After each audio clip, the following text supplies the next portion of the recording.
नमस्कार, जय जगन्नाथ।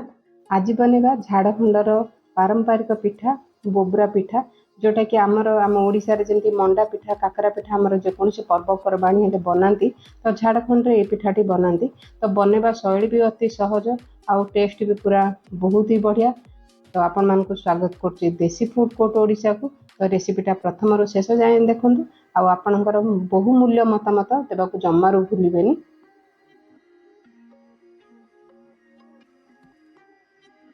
तो देखा जमी सुंदर आ खाइबा भी बहुत स्वादिया।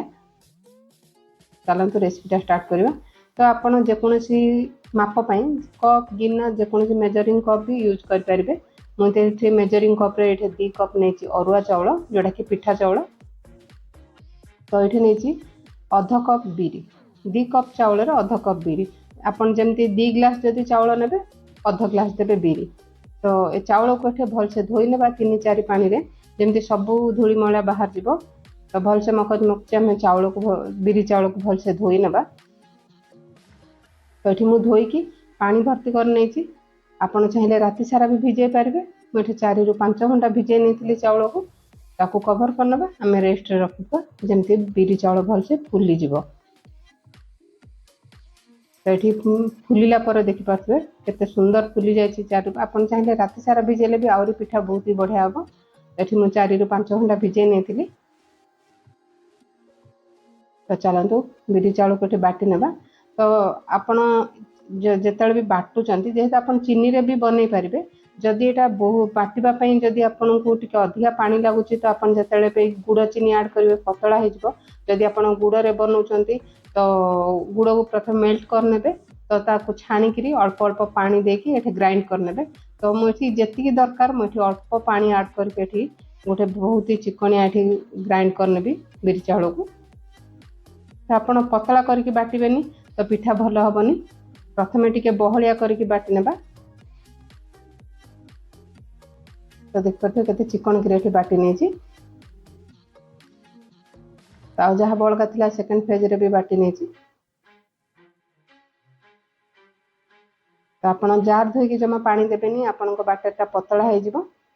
तो ये 3-4 मिनिट भलसे बिरी की फेंटी नेबा। तो हाथ में फेंटिले भी बहुत ही बढ़िया फर्मेंटेशन भल हम। तो 3-4 मिनिट फेंटला पर बिरी चाउल टे देखिए फुली जाइए। तो मुझे आलमंड आ काजू को छोट छोट काटिकी नहीं। तो गोटे चम्मच देची पान मधुरी। ये गुड़ नहीं गुड़ में कौन बाली धुणे मुझे भल गुड़टा मुझे यूज करची। तो मुझे माने पानी देकी भिजेनी कि गरम करके ठंडा करके छाणी सेम गुड़टा मुझे आड करची। तो आपन को जी दरकार स्वाद अनुसार आप गुड़ आड करने। जदि आप अधिका टिके मीठा चाहूँ तो आउ अधिका गुड़ दे पारे। आपन चीनी रे जदि बनवाक चाहूँ तो चीनी भी ये आड कर पारे। तो ये बिरी चाउल सहित गुड़ को मेल्ट है जाए भलसे गोल ना। तो देखु पारे गुड़ मेल्ट है टिके माने हमर बैटरटा पतला हो जाए। प्रथम आपने जो पानी आड करके बाटबे टिके मोटारे बाटबे जेहेतु गुड़टा तार पानी छाड़ो। ये स्वाद अनुसार लुण दे देती जेहेतु मीठा जिनसटा बनवा तो चीनी लुण टिके देले मिठार बालांसटा ठीक रहिबो। तो स्वाद अधिका रहिबो। तो देखिए केते बहलिया अच्छी।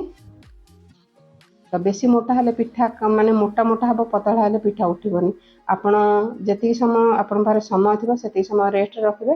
प्राय 4-5 घंटा रखिले भी हम। मत समय 2-3 घंटा मुझे रेस्ट रखी। तो देखिए टे पतला हो जाए।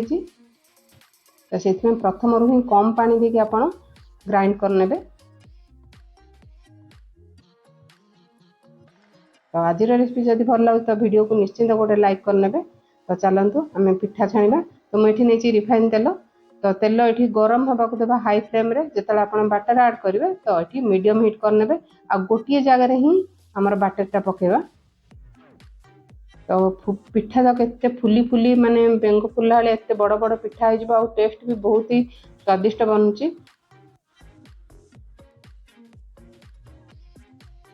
तो देखो उल्टे देवा केते सुंदर कलर आसी।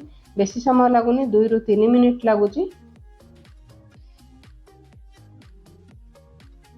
तो रेसिपीटा जदि भल लगे चैनल को सब्सक्राइब करने आ रेसिपीटा आपण मैंने कौटू देखुं प्लीज कमेंट करी कहे।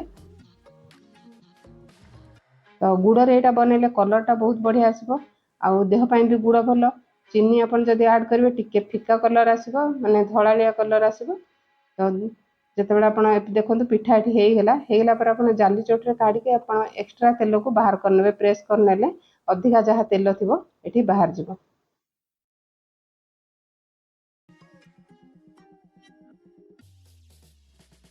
तो रेसिपीटा निश्चिंत ट्राए घरे बनातु।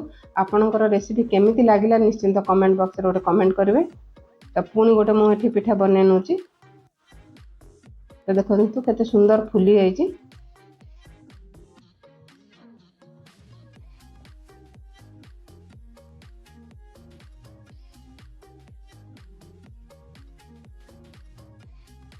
पिठार स्वाद टी अलग प्रकार लगुच आपण बनईकी खाइले ही आप कहींपारे केमती रेसिपीटा बनूची। तो एमती करी मु सब पिठा ये बनई नहीं। तो आप जब अधिका बाटर बनाऊँ तो फ्रिज रे भी टिके रखी तापर दिन आपड़ करेंगे। ये आमर पिठा बन की रेडी होगा। जदि आज रेसिपी आपको टिके भी भल लगी तो लाइक शेयर सब्सक्राइब करने को जमारू भूलें।